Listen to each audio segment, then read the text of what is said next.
Gloire à Dieu. Merci Seigneur pour ce moment où il nous fait grâce. Et ce matin, vous êtes les bienvenus parce que même si vous êtes chez vous, seul ou à plusieurs, nous pouvons louer le Seigneur, l'adorer, l'acclamer, le célébrer. Et c'est vraiment cette raison que nous sommes là ce matin, c'est pour lui rendre toute la gloire, toute l'adoration qui lui est due. C'est pour cela que je vais vous inviter de venir dans sa maison avec nous ce matin pour le louer, pour l'adorer. Alléluia, gloire à Dieu. Merci Seigneur. Je viens dans ta maison.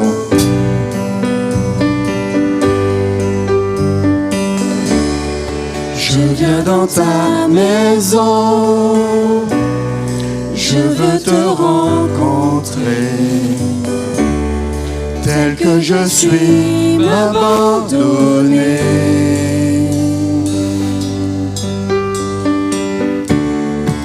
Alors que nous chantons, ton esprit me remplit,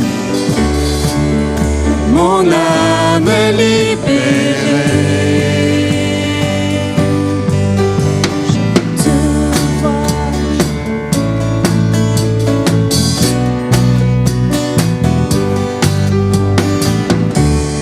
Je viens dans ta maison, je veux te rencontrer, alors je suis abandonné. Alors que nous chantons, Ton esprit me remplit, ton esprit me remplit, mon âme est libérée, mon âme est libérée.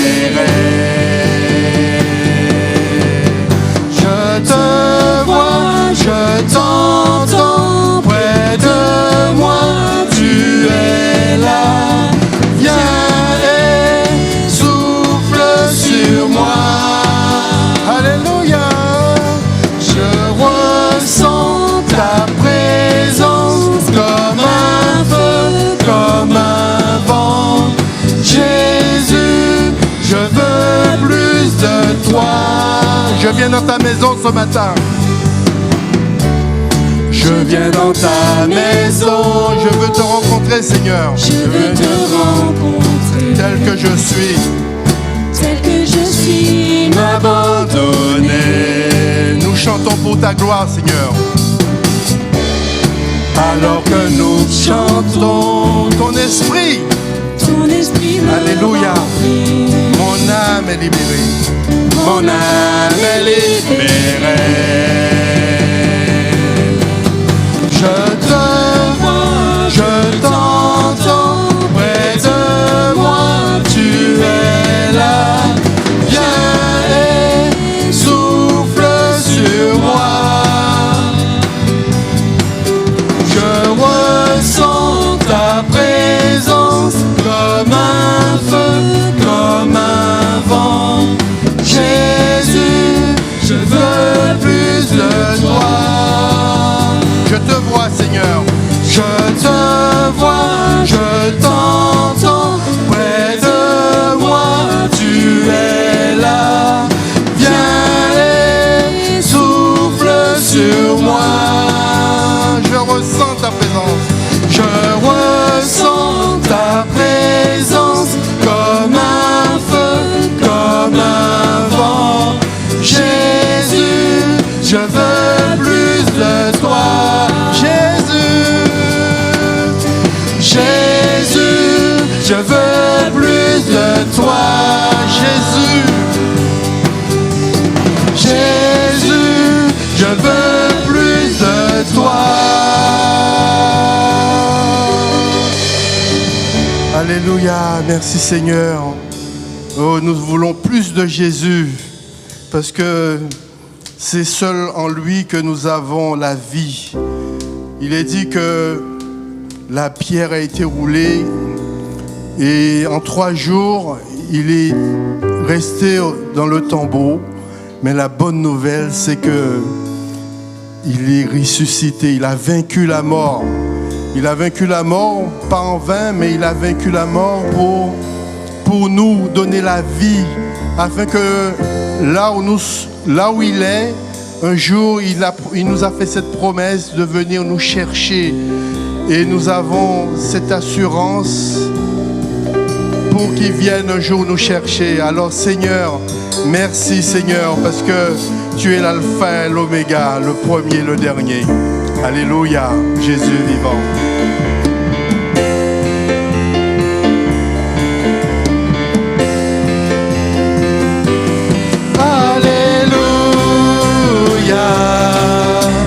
Jésus est vivant. Oh, où est ta victoire? Le tombeau est déserté. Jésus vit à jamais. Il est vivant. Il est vivant. Il est l'alpha et l'oméga, le premier, le dernier.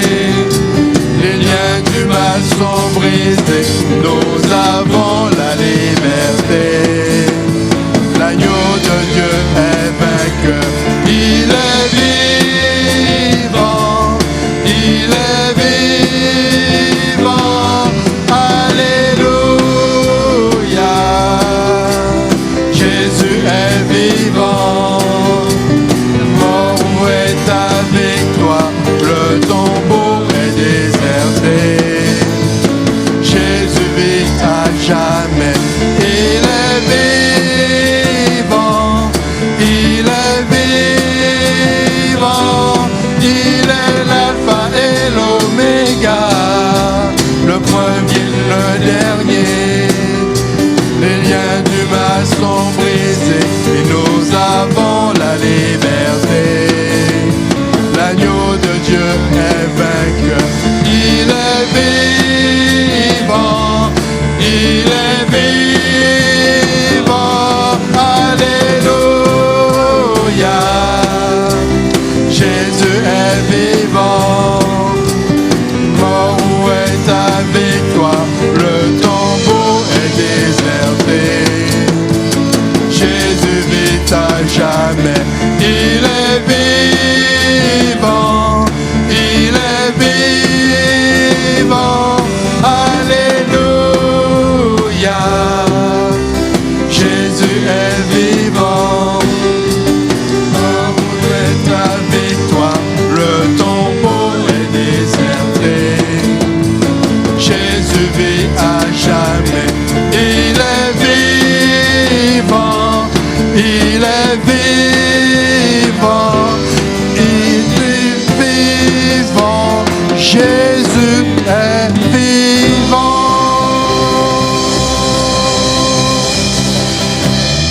Alléluia, merci Seigneur. Tu es vivant, ta mort nous donne la vie Seigneur. Et ce matin encore, devant ta majesté Seigneur, parce que tu es majesté. Et nous voulons, Seigneur, te rendre tout l'honneur, chanter de tout notre cœur. Vous qui êtes chez vous, nous sommes unis par le même esprit pour le louer, pour l'adorer. Oh Seigneur, merci Seigneur. Nous voici, Seigneur, devant toi. C'est vrai, nous sommes éblouis devant ton amour, Seigneur. Merci pour ton pardon. Merci pour ton sacrifice. Merci, Seigneur, pour ton amour. Un amour, Seigneur, nous qui ne méritions rien, Seigneur. Mais tu as tout donné pour nous, Seigneur. Alors nous voici devant toi, parce que sans toi, nous sommes rien. Et nous voulons, Seigneur, t'appartenir, parce que c'est toi qui t'es révélé à nous un jour, Seigneur. Et nous pouvons témoigner ta puissance, ta grandeur dans nos vies. Merci pour ce miracle merveilleux, Seigneur. Alléluia. Me voici ébloui devant ta face, libre par le don de ta grâce. Me voici, l'être plein d'indignité, mais par la foi justifié.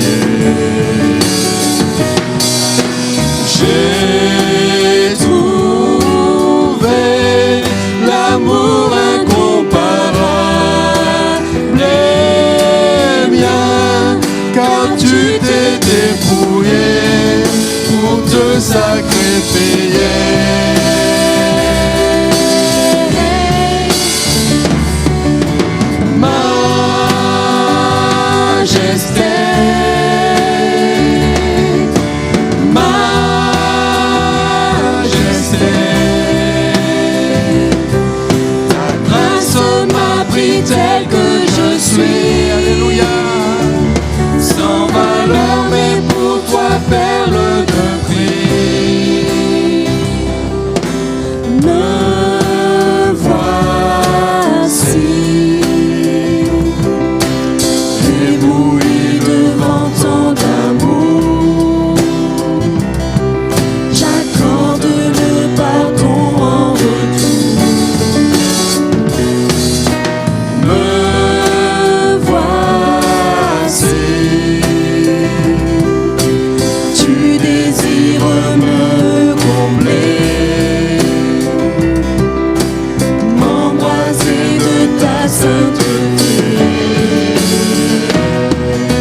J'ai trouvé l'amour incomparable et bien, car tu t'es dépouillé pour te sacrifier.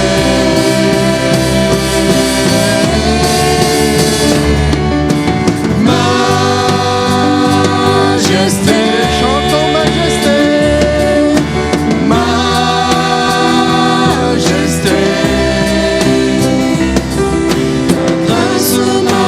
Tel que je suis, sans valeur, mais pour toi, perle de prix. Chantons majesté,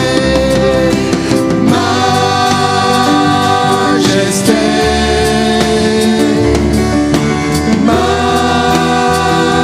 majesté. Par ton amour, je suis transformé.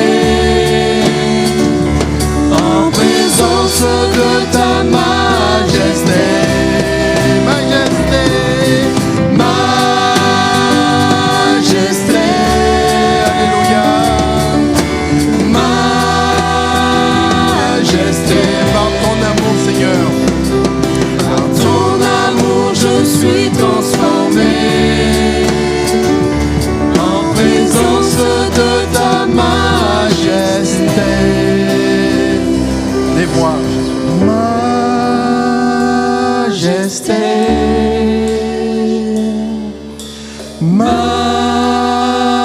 majesté,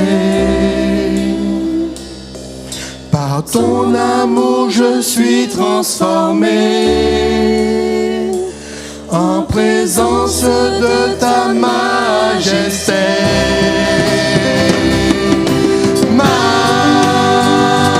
Majesté, alléluia.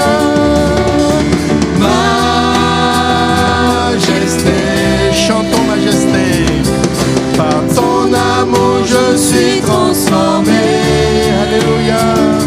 En présence de ta majesté.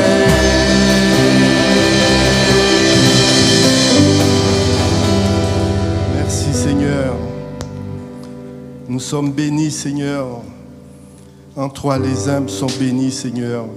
Et ton amour nous libère. C'est vrai, nous sommes dans une période de confinement, mais ce qui nous libère, c'est notre Seigneur.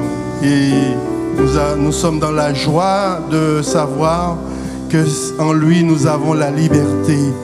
Et nous pouvons proclamer chaque matin, parce que ses bontés se renouvellent chaque matin dans nos vies. Et nous sommes heureux de lui appartenir parce que nous pouvons chasser tous les doutes, à chaque fois nos peurs. Et il nous appelle ce matin de sa voix, il nous dit « Venez à moi, vous tous qui êtes fatigués et chargés, je vous donnerai du repos. » Oh Seigneur, merci Seigneur, en toi les humbles.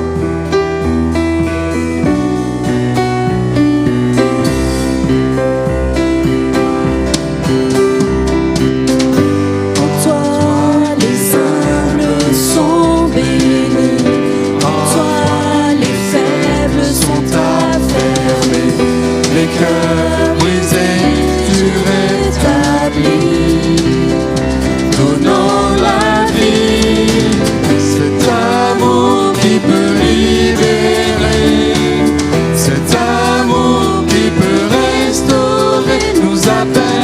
par notre nom. Tu nous appelles par notre nom. Ce Dieu qui créa tout l'univers, ce Dieu qui va mourir au calvaire, nous appelle par notre nom. Tu nous appelles par notre nom. À ceux qui doutent dans la foi, chancelant, tu tends les bras, Tu les appelles de ta voix. Venez à moi, cet amour qui peut libérer, cet amour qui peut restaurer, nous appelle par notre nom. Tu nous appelles par notre nom. Ce Dieu qui créa, Ce Dieu qui créa tout l'univers, ce Dieu qui va mourir au calvaire, nous appelle par notre nom. Tu nous appelles par notre nom.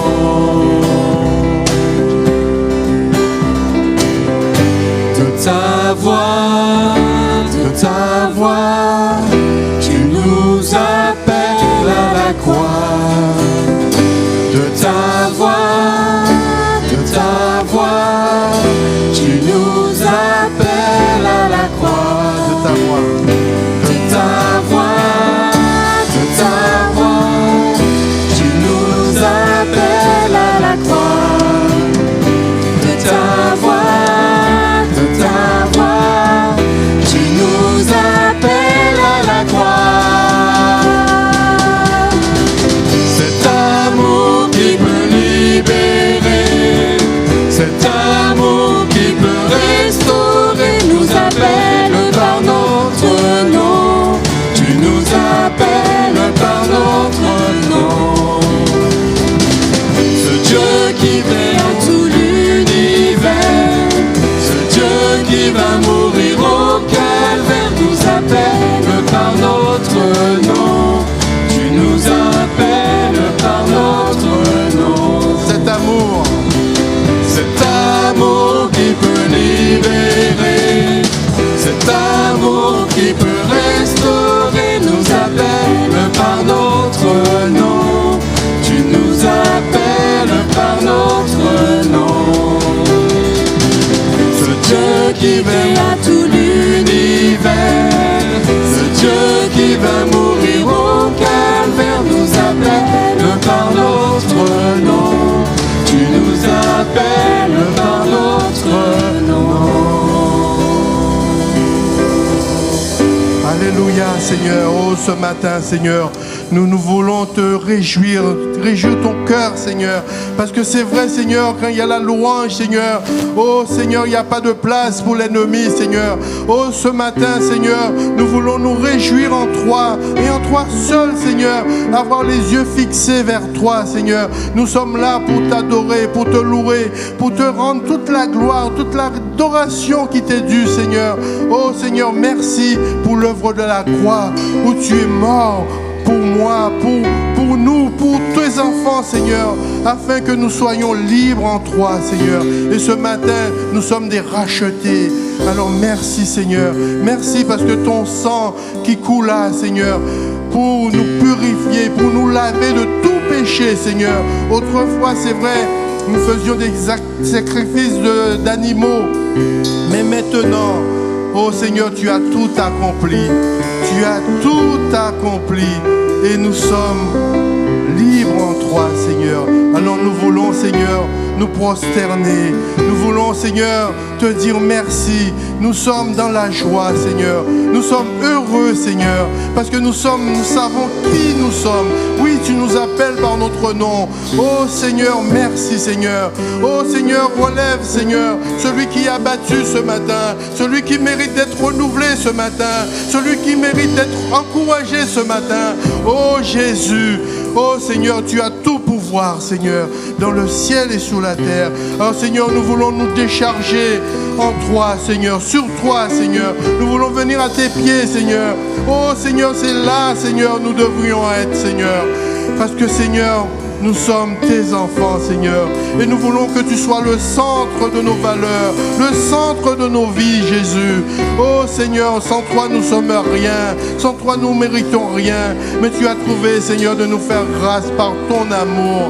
Et Seigneur, tu nous as rachetés. Oh Seigneur, ça n'a pas de prix, Seigneur. Oh Jésus, merci Seigneur. Oh, louons le Seigneur. Que chacun puisse s'élever sa voix. Alléluia. Jésus, louez le Seigneur, l'adorez, vous qui êtes chez vous, oh, élevez vos voix, louez-le ce matin, oh, donnez-lui toute l'adoration qu'il est due, oh Jésus, alléluia, amen.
Béni Jésus.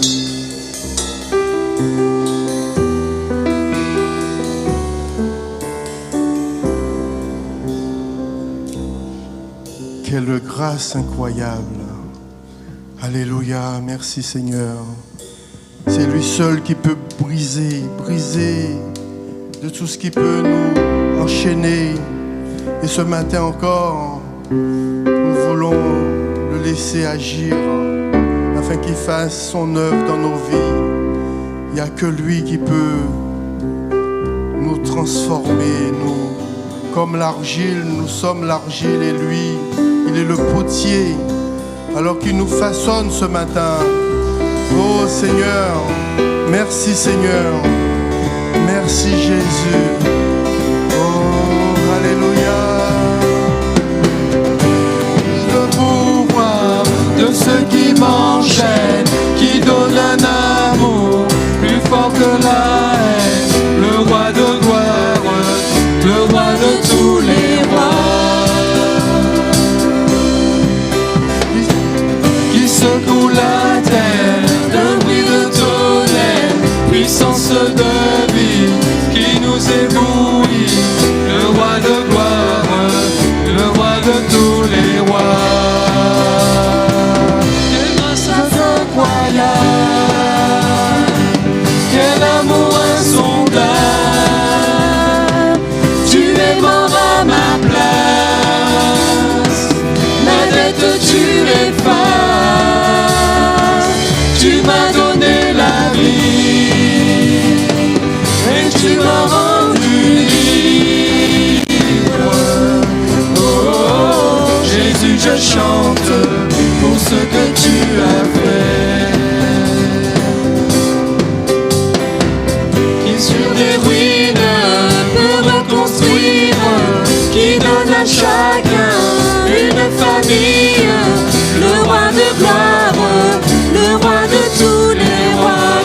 juge les nations avec justice. Et devant quel nom les genoux fléchissent. Le roi de gloire, le roi de tous les rois.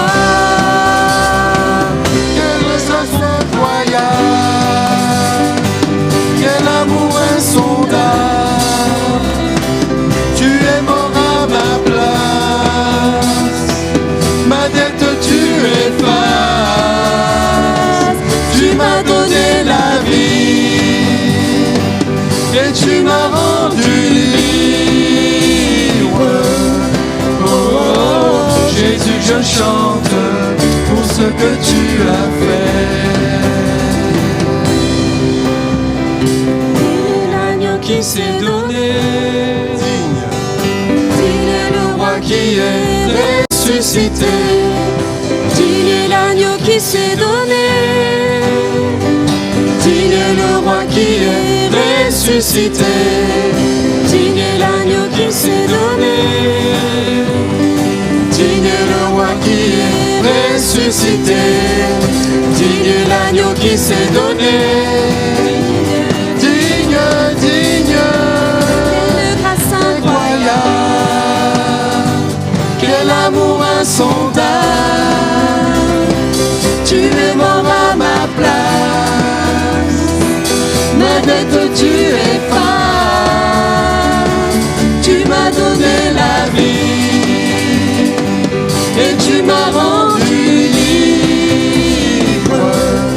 Oh, oh, oh, Jésus, je chante pour ce que tu as fait.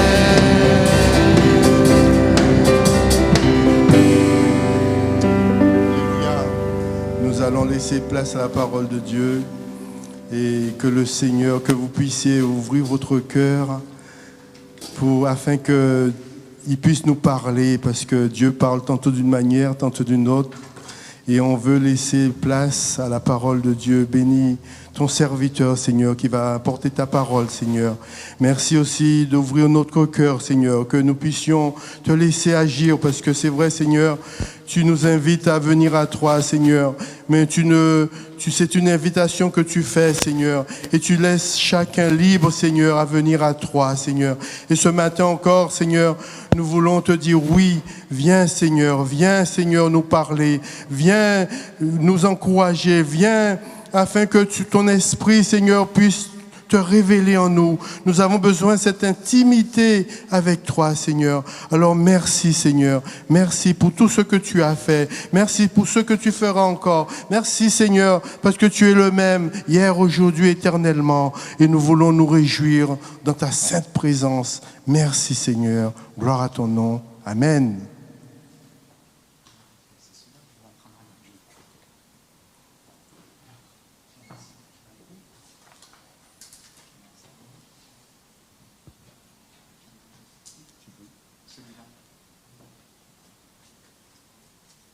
Voilà, 1, 2. Celui-là,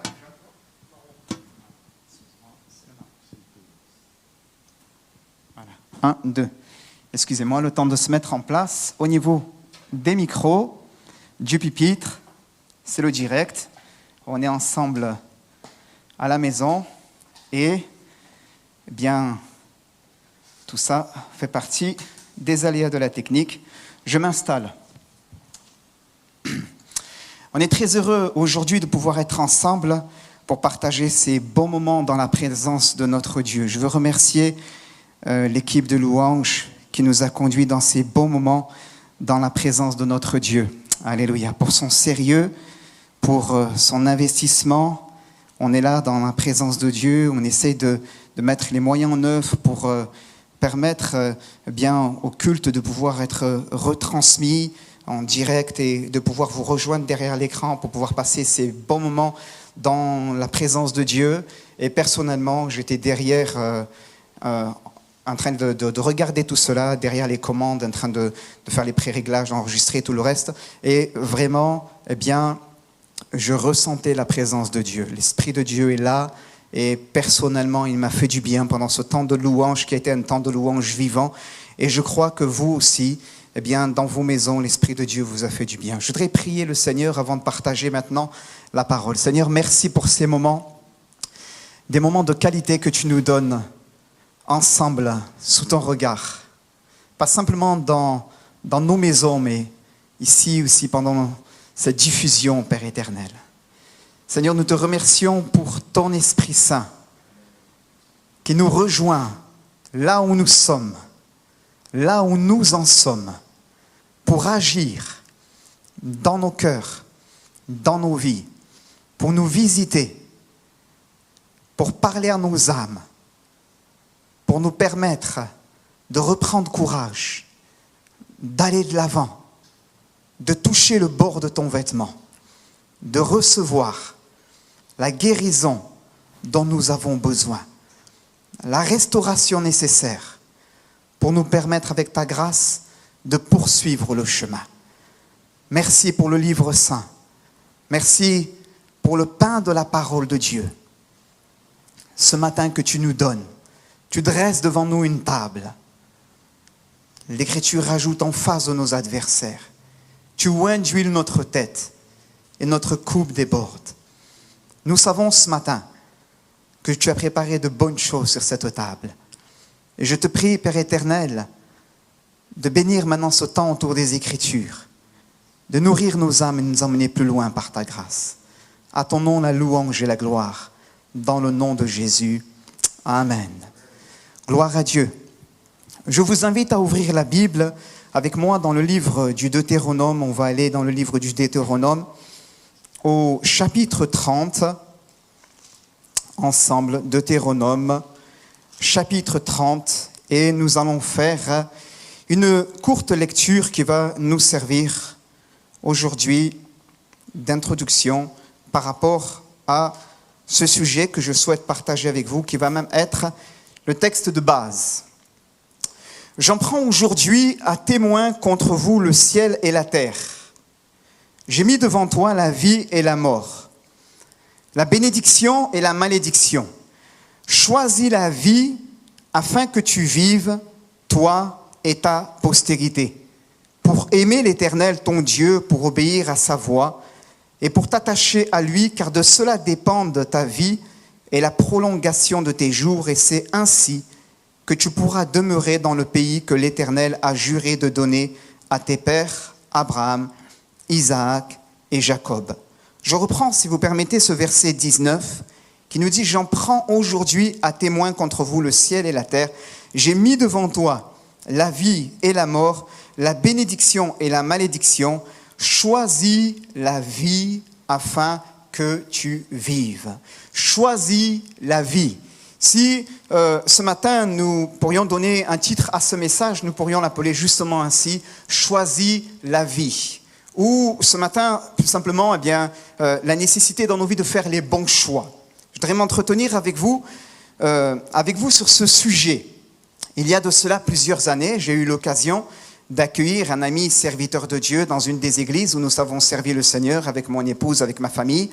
Et ce serviteur de Dieu, avant de prendre la parole, est venu, il a pris le micro, il était derrière la chaire et au moment de prêcher, il a dit « Frères et sœurs, aujourd'hui, vous pouvez me faire ce que vous voulez, j'ai choisi d'être heureux. » J'ai choisi d'être heureux. Et il mettait en évidence par là, eh bien, qu'il avait fait le choix de tout mettre en œuvre pour que personne ne vienne lui gâcher sa journée. Et que cet état, qu'est le bonheur, était avant tout pour lui une prise de position personnelle qu'il avait prise devant le Seigneur en disant « Voilà Seigneur, je choisis. » Et devant les autres, voilà, je ne vais pas me laisser atteindre, mais je choisis d'être heureux. Il disait avec humour, mais je crois qu'il y a là aussi, là-dedans, une vérité. Il y a quelque temps en arrière, il y a eu sur nos écrans à la maison un film qui a été diffusé. Je crois qu'il y a un petit souci de micro. C'est bon ? Ok, excusez-moi. Il y a eu un film qui a été diffusé il y a quelque temps en arrière sur l'internet, sur nos écrans, sur nos télés. Excusez-moi, je crois qu'il y a un souci de retour. Tu as baissé le retour, tu peux me remettre un peu, je m'entends plus bien. Et ce film, pas trop, juste un peu, merci beaucoup. Et ce film, c'est un grand classique, Indiana Jones. Je pense que la plupart d'entre vous, vous connaissez. Et c'est un film culte, et un de ces films, c'est Indiana Jones, c'est la dernière croisade. Et on les voit avec son père, ils sont en train de tout mettre en œuvre, et ils vont à la quête du Graal. Vous savez, le Graal, cette coupe dans laquelle le Christ aurait bu lors du dernier souper, et qu'il a donné à ses disciples lors du repas sacré de l'institution de la Sainte Seine. Faites ceci en mémoire de moi jusqu'à ce que je vienne. Eh bien, on les voit en train d'aller à la quête du Graal. Et bien sûr, c'est une fiction. Oui, c'est une fiction. Et alors qu'ils vont à la quête de cet objet sacré, ils considèrent que cet objet a le pouvoir de leur donner l'immortalité. Mais voilà qu'ils ne sont pas les seuls à aller à la quête de cet objet. Et il y a là aussi deux autres personnes, ce sont des ennemis. On les nomme Elsa et Donovan dans l'histoire. Et donc eux aussi, ils sont dans cette course pour aller chercher justement cette coupe, le Graal, et pouvoir ainsi obtenir l'immortalité, la vie éternelle, si tant est c'était possible au travers de cet objet. Et ils arrivent à la fin du film, enfin, dans l'antichambre où se trouve la coupe. Il y a plusieurs coupes de disposées sur un promontoire. Des coupes en or, des coupes serties de pierres précieuses, des coupes d'apparence bien humble, en étain, voire même dans un bois vulgairement travaillé. Et il y a là Indiana Jones, l'acteur en question, et il y a là aussi les ennemis. L'ennemi se rue devant, il veut prendre la coupe. Sur les conseils d'une femme, eh bien, il décide de choisir une certaine coupe. Mais il y a là aussi à l'intérieur un chevalier qui garde cette enceinte. Et au moment de choisir les coupes, il lui lance cette phrase, il lui dit « Choisissez, mais choisissez bien. Choisissez, mais choisissez bien. » Il prend la plus belle coupe, sertie de pierres précieuses. Il dit, c'est là la coupe d'un roi. Et il boit dedans, sauf qu'il a fait le mauvais choix. Et là, eh bien, au moment où il a bu aux eaux de la vie, eh bien, son corps se décompose littéralement et il tombe en décrépitude. Tout cela pour dire quoi ? Eh bien, c'est que cette phrase m'a marqué quand il dit « Choisissez, mais choisissez bien. » Choisissez, mais choisissez bien. La vie est faite de choix. Choix professionnels, choix sentimentaux, choix matériels. Je fais le choix de changer de voiture, d'acheter une maison. Et j'ai noté que les choix aussi que nous faisons définissent qui nous sommes quelque part. Où sont nos priorités. Ce que nous serons, j'ai noté, sera déterminé aussi par nos choix. Et il y a là en face de ce sujet ce matin, eh bien, frères et sœurs, quelques questions que nous pouvons nous poser. J'ai noté la première, nos choix sont-ils toujours irréversibles ? Bien heureusement, nos choix ne sont pas toujours irréversibles, mais nos choix impliquent toujours des conséquences, bien heureuses ou malheureuses. La Bible nous parle de la nécessité de faire les bons choix pour notre vie. Elle dit « choisis la vie ». Dès l'origine de la création, nous vérifions ce propos et nous voyons que l'homme a dû faire des choix. Il est placé dans le jardin d'Éden et Dieu lui dit qu'il peut manger de tous les fruits, de tous les arbres qui se trouvent dans le jardin, excepté du fruit de l'arbre défendu. Et il va lui dire « le jour où tu en mangeras, tu mourras ». Et l'Écriture nous montre, hélas, que Adam et Ève vont faire les mauvais choix et qu'il va y avoir à cela de lourdes conséquences. Ils vont être chassés du jardin d'Éden. Le péché est entré dans le monde. Par là, la mort est entrée dans le monde. Nous avons été se séparer de Dieu. Et il a fallu que le Fils unique de Dieu vienne, le Christ vienne, Jésus, et qu'il offre sa vie en rançon pour chacun de nous afin de corriger cette erreur commise en Éden par nos premiers parents. Nos choix impliquent nécessairement des conséquences. La Bible nous parle de Lot. Jean chapitre 13, verset 11. Je l'ai sous les yeux, je lis pour vous. Lot choisit pour lui les plaines du Jourdain et il s'avança vers l'Orient. C'est ainsi qu'ils se séparèrent l'un de l'autre. Abraham habita dans le pays de Canaan et Lot habita dans les villes de la plaine et dressa ses tentes jusqu'à Sodome. Les gens de Sodome étaient méchants et de grands pécheurs contre l'Éternel. Je reprends pour vous le verset 11, Genèse 13, verset 11. Lot choisit pour lui. Lot choisit pour lui. Ce texte nous fait poser cette question, qu'est-ce qui détermine nos choix finalement? Est-ce que c'est nos intérêts personnels ou la gloire de Dieu? Les intérêts divins, servir les desseins de Dieu et la volonté de Dieu dans ma génération, comme David, auquel il a été rendu ce témoignage dans le Nouveau Testament, qu'il a servi les desseins de Dieu dans sa génération, ou d'agir ici-bas comme Lot, qui n'a regardé qu'avec les yeux de la chair, et finalement, ses choix sont motivés par un appétit personnel, le désir d'accomplir ici-bas sa volonté, ses desseins, ses projets. Qu'est-ce qui détermine notre marche? Qu'est-ce qui détermine nos choix? La vue ou la foi? L'Écriture nous dit que Lot vit. Lot vit. Et il regarda et il vit ces plaines verdoyantes qui s'étendaient jusqu'aux portes de Sodome et Gomorrhe. Et l'Écriture précise, c'était comme un jardin d'Éden. Il regarde. C'est cela, c'est la vue qui détermine ses choix.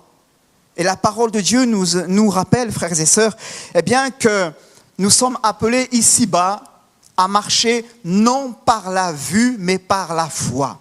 L'auteur de l'Épître aux Hébreux 10, 38, et c'est un propos qui est repris de Habakkuk au chapitre 2, verset 4, nous dira, mon juste vivra par la foi. Mon juste vivra par sa foi. Ce qui doit motiver notre marche ici-bas, nos choix, ce n'est pas la vue, la perception humaine, mais c'est comme Moïse, voir l'invisible. Voir celui qui est invisible et nous laisser par la grâce de Dieu atteindre dedans de nous-mêmes et dire Seigneur, avec ta grâce, je veux faire les bons choix dans ma vie. Le tentateur ou encore le monde présent m'inviterait à venir faire des choix radicalement différents de ce que toi tu voudrais pour moi. Mais Seigneur, je veux persévérer avec toi, même si aujourd'hui je traverse une saison de ma vie qui n'est pas évidente, même si aujourd'hui je traverse des temps difficiles, même si aujourd'hui, comme Lot et Abraham, il y a des conflits autour de moi, il y a des conflits dedans de moi. Cependant, Seigneur, je ne veux pas me laisser motiver par mes appétits personnels, mais je veux au contraire chercher à accomplir ta volonté avant toute chose dans ma vie. Parce que c'est elle qui est bonne, agréable et parfaite. Alléluia. La Bible nous parle des conséquences dans la vie de Lot. Une vie tourmentée. L'apôtre Pierre l'appellera dans sa seconde épître au chapitre 2, verset 8. Nous l'appellera Lot, cependant Lot le juste. Et il nous est dit qu'il tourmentait journellement son âme. Journellement son âme. Les mauvais choix. Il avait fait le choix de s'établir dans cette plaine verdoyante et c'est jusqu'aux portes de Sodome et Gomorrhe où l'Écriture nous dit c'était des gens méchants et de grands pécheurs contre l'Éternel. Mais c'était un choix qui avait été motivé par son appétit personnel. Et ce choix va engendrer de lourdes conséquences. Ça va clasher dans la famille. Les souffrances vont être là. L'Écriture nous dit qu'il va pouvoir se sauver de justesse lors de la destruction de Sodome et de Gomorrhe. Et que son épouse, se retournant en arrière, va être transformée en une statue de sel. L'Écriture nous parle que l'inceste va s'installer dans le foyer. Des conséquences terribles. Des conséquences terribles. Tout ça parce qu'à un moment donné, des mauvais choix ont été posés dans la vie d'un individu. Quel contraste avec son oncle Abraham. Quel contraste avec son oncle Abraham. Dieu lui avait dit, va-t'en de ton pays, de ta patrie, et va dans le pays que je te montrerai. Et là, tu auras une postérité nombreuse. Mais pendant ce temps, c'est juste un bédouin avec son cheptel qui va de lieu en lieu en terre étrangère. Et la promesse de Dieu ne s'est pas encore accomplie, il ne la réalise pas, il la touche du doigt, il l'embrasse par la foi, mais il ne la vit pas physiquement. Il est toujours en terre étrangère. Mais cependant, il fait le choix de persévérer dans la droite ligne que celle que le Seigneur lui a indiquée, de marcher avec le Dieu Tout-Puissant. Et là, ainsi, Dieu va le conduire d'étape en étape vers l'accomplissement de ses promesses, non seulement pour lui, mais aussi pour sa génération, et sa descendance et toutes les générations futures, toutes les familles de la terre, l'Écriture nous dit, seront bénies en toi et en ta postérité. J'ai noté, bien-aimés, à l'instar d'Abraham, Dieu aussi a pour nous un pays promis. Mais nous devons veiller à ne pas vouloir prendre des raccourcis comme Lot, quand nous en avons envie. Même si les circonstances sont là, même si les choses semblent être favorables, même s'il y a des luttes et des combats au-dedans de nous-mêmes, pas céder à cela, pas prendre des raccourcis quand nous en avons envie, mais au contraire, à lever les yeux, comme Abraham, et à laisser celui qui a fait la promesse de diriger nos pas. Jérémie nous dira cela, « Je le sais, ô Éternel, la voie de l'homme n'est pas en son pouvoir, ce n'est pas à l'homme quand il marche à diriger ses pas. » Alléluia. Dans notre destinée éternelle, sur le plan du salut, Dieu nous laisse le choix, on l'a dit tout à l'heure, le libre arbitre. Je mets devant toi la vie et la mort. Et dans notre marche avec lui, Dieu nous laisse encore le choix. Mais les choix que nous faisons vont être soit source d'affliction, soit source de bénédiction. Seigneur nous aide à pouvoir à poser dans nos vies les bons choix. Je notais une autre question, bien-aimés. Sommes-nous toujours capables de choisir? Sommes-nous toujours capables de choisir? Nous connaissons tous cette expression lorsqu'un homme, une femme est tenu par un lien, quel qu'il soit, il dit « c'est plus fort que moi, je n'y arrive pas ». Je crois que cela est vrai et que parfois des personnes ont besoin d'être accompagnées, de recevoir des soins pastoraux afin de pouvoir être conduits sur le chemin de la délivrance. Je crois qu'ils sont sincères dès qu'ils expriment cette vérité et qu'il y a au-dedans d'eux-mêmes des limites, qu'ils mesurent une faiblesse. Ils sont comme Paul qui va dire par ailleurs au chapitre 7, « Malheur à moi !» Parce que je ne fais pas le bien que je veux et je fais le mal que je ne veux pas. Qui me délivrera de ce corps de mort? Je n'y arrive pas. Je n'y arrive pas. Mais Paul, tout de suite, s'écrit en Romains 8, verset 1er, « Il n'y a donc maintenant aucune condamnation pour ceux qui sont en Jésus-Christ, qui marchent non selon la chair, mais selon l'esprit. » Et il parle de la loi, de l'esprit de vie qui l'a affranchi, de la loi du péché, la loi de la mort, de ces choses-là qui font une dualité, un combat au-dedans de lui-même. Il y aurait beaucoup de choses à dire là-dessus. Mais ce que je veux simplement, c'est que je crois, vous inviter à comprendre que je crois que nous sommes capables de choisir avec la grâce de Dieu.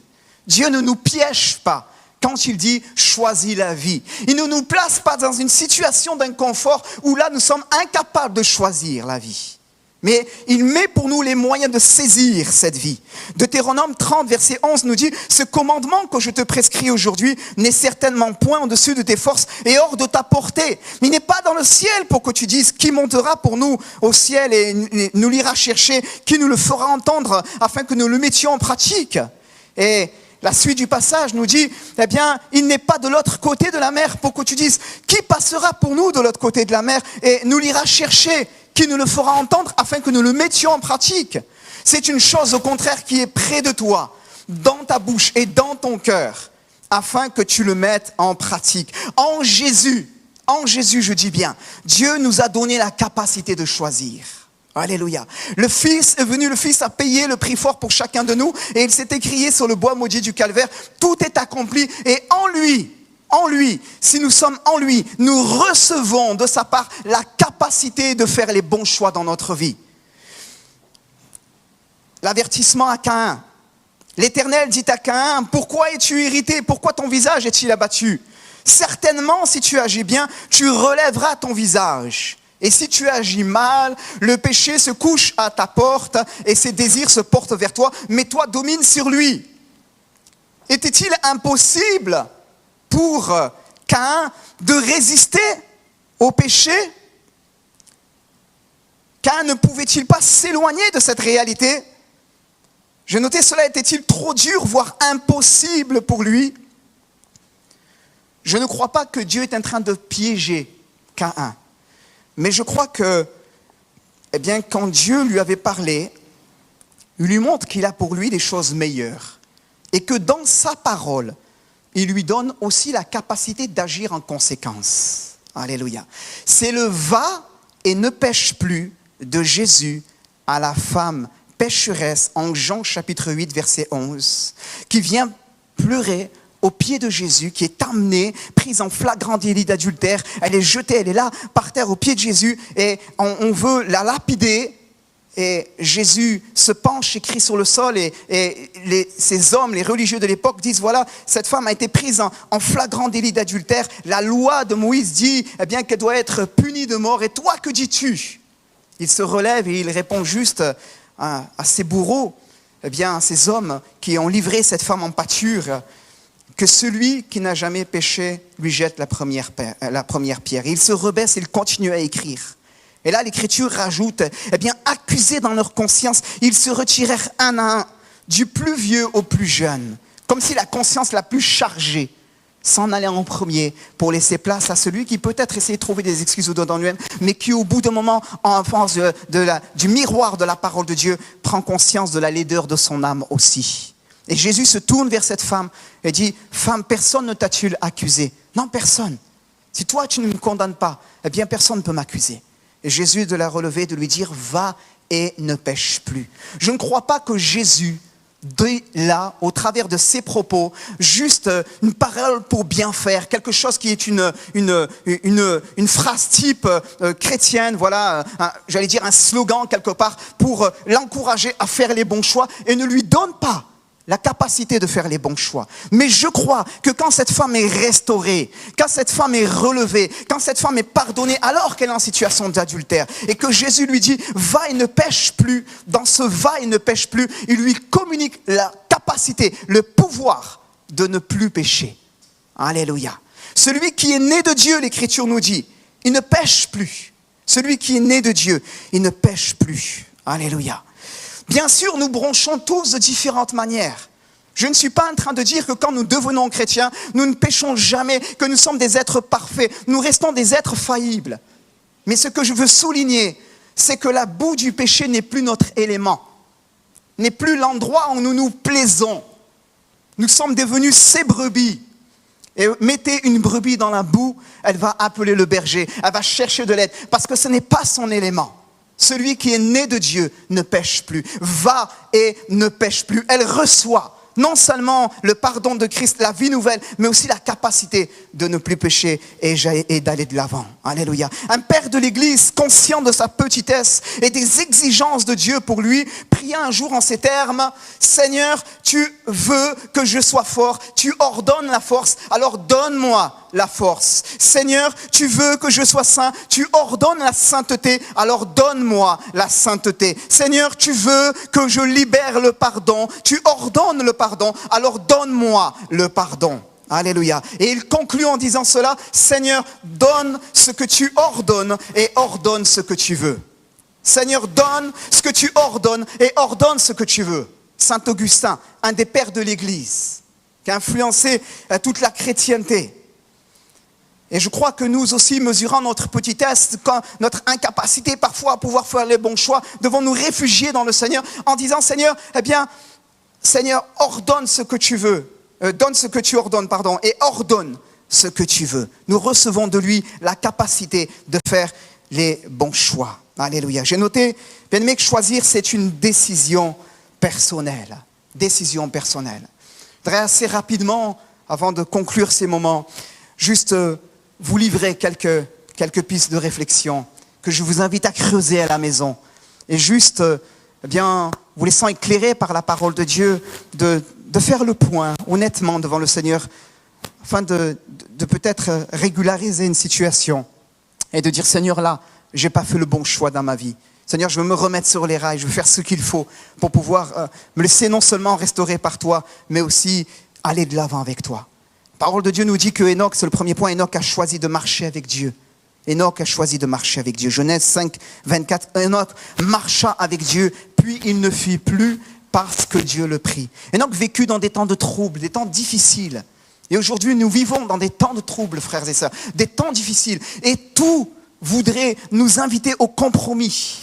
Tout voudrait nous inviter à faire comme Simon-Pierre, à suivre Jésus de loin finalement, à nous chauffer à des feux étrangers. Mais la parole de Dieu nous invite à pouvoir agir comme Enoch dans notre génération.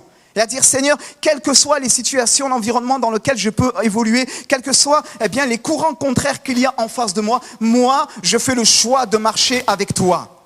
Puis, il ne fut plus parce que Dieu le prit. Amen. La génération que Jésus viendra chercher, l'église que Jésus viendra chercher pour l'avoir avec lui dans l'éternité. Et sur les nuées du ciel, l'Écriture nous dit, c'est celle-là, à l'instar d'Enoch, qui a fait le choix de marcher avec Dieu.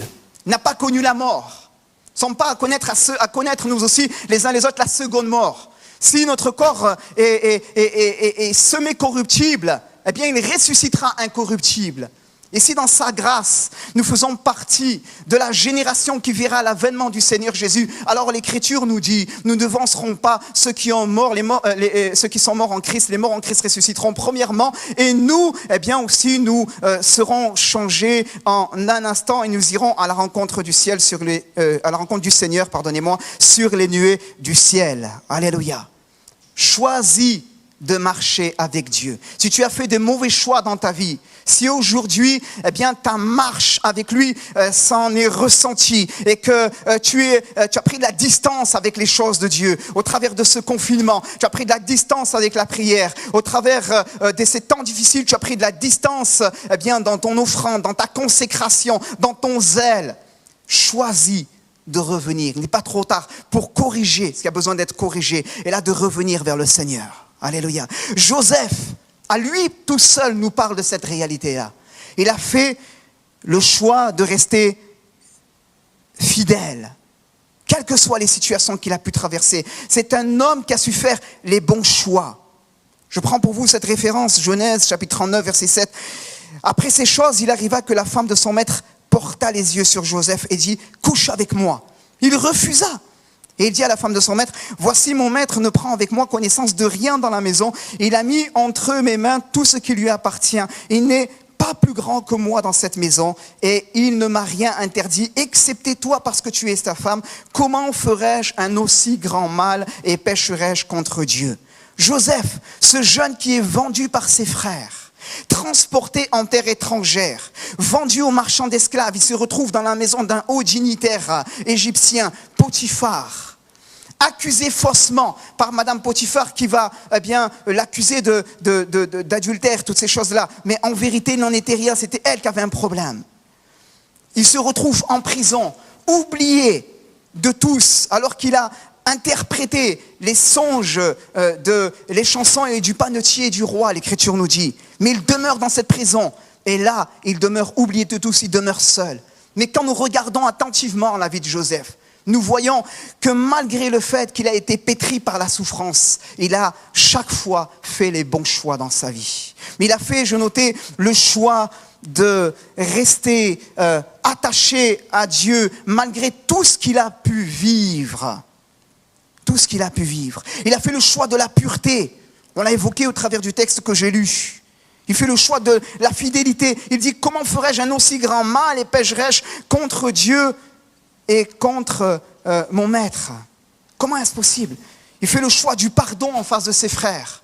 Alors que ses frères sont là et qu'au bout de plusieurs années, ils sont confus, ils reconnaissent celui qu'ils ont vendu comme esclave, celui qu'ils ont voulu tuer, celui dont ils ont voulu se débarrasser. Joseph fait le choix du pardon. Combien le choix du pardon est salutaire pour nos vies. Nous avons besoin de faire son choix là. On pourrait décliner ainsi beaucoup d'exemples, tant nous manque de les voir tous en détail. Regardez avec moi Jacob. Prenez le temps de le regarder à la maison. Il fait le choix de l'intégrité. Malgré les situations difficiles par lesquelles il va passer, l'Écriture nous montre qu'à un moment donné, alors qu'il a tout perdu, qu'il demeure seul avec sa femme, L'Écriture nous dit, Job 1, 22, « En tout cela, Job ne pécha point et n'attribua rien d'injuste à Dieu. » Et Job 2, verset 9 nous dit, sa femme lui dit, « Tu demeures ferme dans ton intégrité, maudis Dieu et meurs. » Job a fait le choix de l'intégrité. Même si son monde s'est écroulé, il fait le choix de l'intégrité. Il fait le choix de rester attaché à Dieu. Et c'est au milieu de son tourment, de son épreuve, tellement grande, terrible, qu'il va nous livrer cette parole de Dieu. Mais je sais que mon Rédempteur est vivant et qu'il se lèvera le dernier sur la terre. Il a reçu cette conviction dedans de lui-même parce qu'il a fait le choix de continuer comme Enoch, à marcher avec Dieu, à rester sur le sillage de l'intégrité, et ce malgré tout ce qu'il a pu vivre. Et au milieu de ce temps difficile, Dieu lui parle et il reçoit cette parole. Je sais que mon Rédempteur est vivant et qu'il se lèvera le dernier sur la terre. Je voudrais terminer. Peut-être toi dans ta vie aujourd'hui tu ne comprends rien. Peut-être tout comme Job, comme Abraham, comme Joseph. Ton monde aussi est en train de s'écrouler. Peut-être même tu en veux à Dieu et tu le rends responsable des circonstances difficiles que tu as traversées. Et tu lèves le poing vers lui et tu dis, s'il y a un Dieu, si seulement il y a un Dieu. Je voudrais t'inviter à ne pas faire le choix de la colère, du ressentiment, de l'amertume, mais à faire le choix de Ruth, qui alors qu'elle voit sa belle-mère, Naomi, qui est enfermée dans la souffrance, elle fait le choix de l'espérance, Ruth. Et elle n'abandonne pas. Et elle dit à sa belle-mère, où tu iras, j'irai. Ton Dieu sera mon Dieu. Où tu seras enterré, je serai enterré. Que les dieux me traitent dans toute leur rigueur. Eh bien, si je n'accomplis pas ces choses, elle fait le choix de l'espérance. Et ce matin, je voudrais t'inviter toi aussi simplement, là où tu es, à faire le choix de l'espérance, à faire le choix de croire que quand tout s'arrête, Dieu n'a pas encore dit son dernier mot. Il a été dit à Jairus, cesse d'importuner le maître, ta fille est morte. Mais Jésus, se tournant vers Jairus, et il nous est dit, sans tenir compte de cette parole, va dire à Jairus, ne crains pas, crois seulement. Fais le choix d'espérer, fais le choix de croire, fais le choix de persévérer, fais le choix de t'attacher à ses promesses, même si les circonstances sont contraires, sachant qu'il demeure pour ta vie le Dieu de l'impossible, mais qu'il est capable, comme dans la vie de ces hommes et de ces femmes que nous avons, dont nous avons souligné le témoignage, de faire infiniment au-delà de tout ce que tu peux demander ou espérer. À lui soit la gloire, dira Paul aux Éphésiens, dans l'Église et en Jésus-Christ. On va terminer ces moments. Je voudrais juste t'inviter à la prière. On va demander au Seigneur de bénir sa parole dans ton cœur, derrière l'écran, à la maison. Et juste, eh bien, dans ces moments-là, je voudrais t'inviter à fermer les yeux et faire avec moi cette prière en demandant au Seigneur sa grâce et son secours sur ta vie. Merci pour ta parole, parce qu'elle nous parle tout au long du livre saint de choix. On pourrait égrener, Seigneur, jusqu'à ce soir des exemples qui traitent de cette question. Seigneur, mais elle est le miroir de nos âmes et elle nous renvoie à nos choix, à là où nous en sommes, à l'instant T, et à réviser peut-être nos positions pour pouvoir faire avec toi les bons choix. Je te prie, Seigneur, communique, confirme ta parole ce matin dans le nom de Jésus. Et encourage, je crois que tu l'as fait au travers de ta parole, pour un cœur blessé, un cœur meurtri, un cœur pour qui tout s'est arrêté, un cœur pour lequel on a volé ce qu'il pensait un instant posséder, comme Lot à l'égard d'Abraham, que lui a volé quelque part cela. Un cœur qui est brisé comme celui de Naomi et qui pense que tout est fini, que la situation est laissée et que ça ne changera pas. Tu lui parles ce matin et tu lui dis que tu es le Dieu d'éternité, le Dieu de l'impossible, le Dieu qui peut faire infiniment au-delà de ce qu'elle peut demander, penser, imaginer. Et je te prie maintenant de confirmer ta parole dans ce cœur et dans ces vies. Seigneur, étends ta main. Nous avons partagé ta parole. Confirme-la maintenant dans le nom de Jésus. Merci. Seigneur, tu touches ceux qui sont à la maison, derrière l'écran, maintenant, pour la louange et la gloire de ton nom. Merci. Ta parole ne revient pas à toi sans avoir accompli son effet. Béni sois-tu dans le nom de Jésus. Amen. Alléluia. Gloire à Dieu. Nos instants se terminent. Merci d'avoir pris le temps de nous écouter. Nous avons été heureux de partager avec vous ces temps au travers de l'Internet pour ce culte. Je voudrais simplement dire qu'à l'égard de notre communauté, eh bien, nous nous retrouvons chaque jeudi soir sur Zoom pour un temps de Bible et partage.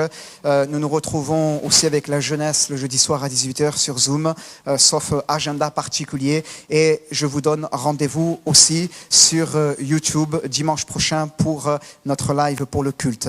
Prochainement, des informations vous seront communiquées. On va essayer d'améliorer tout cela, mais on communiquera là-dessus une autre fois. Que Dieu vous bénisse et à très bientôt.